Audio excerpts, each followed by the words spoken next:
It's the longest 30 seconds of my life to be able to just watch the video. Today, actually seeing why I'm not going to see him again was even harder to deal with.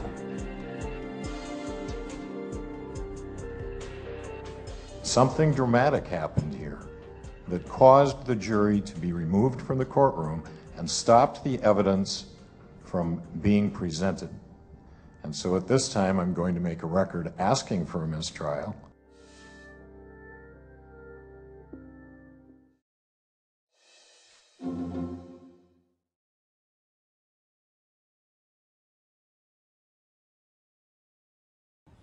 Former Milwaukee police officer Dominique Heaggan-Brown has been charged with first-degree reckless homicide in the fatal shooting of a black man. The incident sparked nights of rioting in the Wisconsin city following the August shooting. Heaggan-Brown, who is also African-American, is accused of killing 23-year-old Sylville Smith after a traffic stop. Police allege Smith was armed and ignored commands to drop his gun.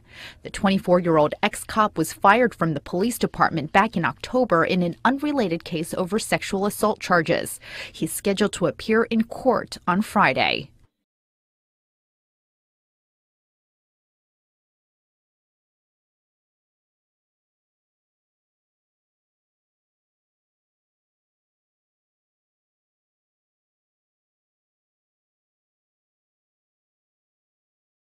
Did you know a Milwaukee cop got away with murder recently?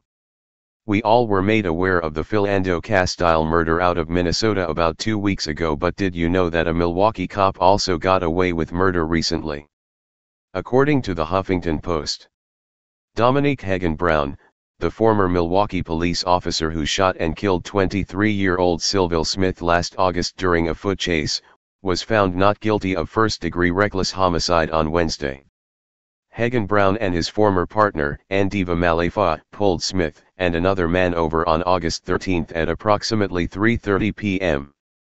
The officers suspected Smith was involved in a drug deal.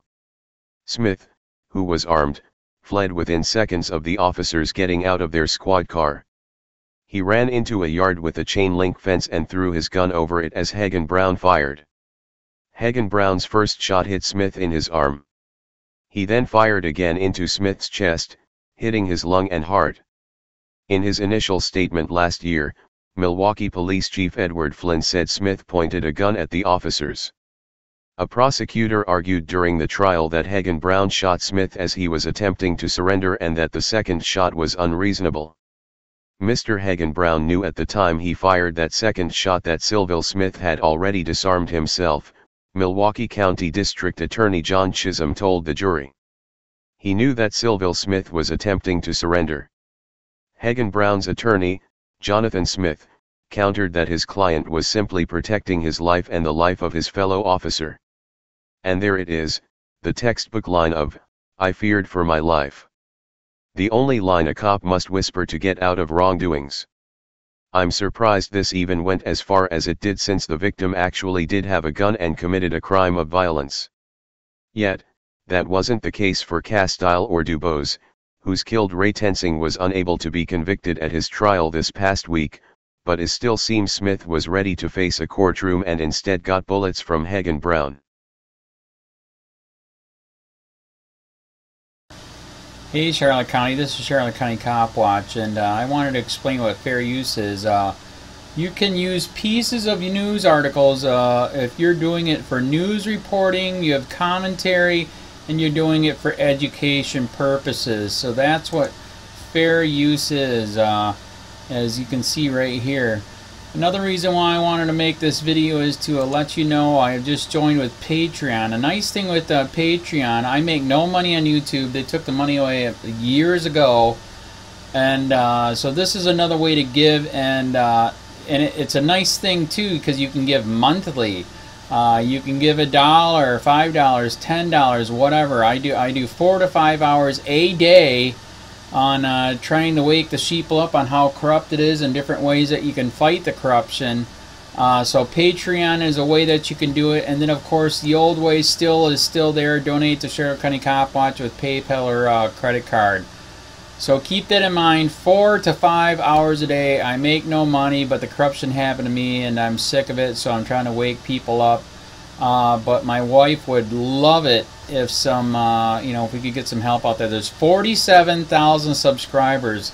Just think if each one of you subscribers just gave a,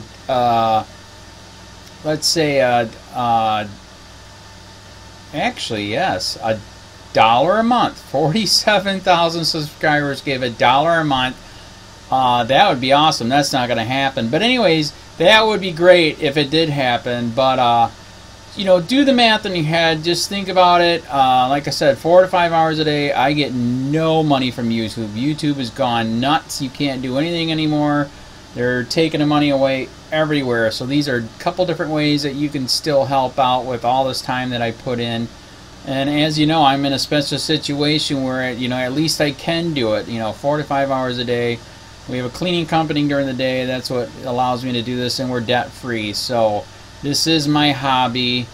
I don't go fishing and all that other crap. I try to save the world. So help me out to make the wife happy, man. In fact, if you guys did give $1 a day, and there was 47,000 of you, and you did it, and each of you gave $1, and that was every month, oh my God, yes, I could quit. I could start suing them. Another idea, too, that we have is, you know, if I got, you know, some funds, we could actually contact everyone that has been ticketed and or arrested and put in jail and start sending them postcards to let them know we're here, and to see if everything went all right, and if it didn't, find out their story. So we could even do more investigations and more lawsuits. Lawsuits take money. So just think about that. You know, 47,000 of you so far right now. You know, $1 a day. I mean, $1 a month on Patreon, or $5 a month Patreon, 10, 20, whatever. Just do the math in your head. Help out. This is a lot of work every single day. Thanks.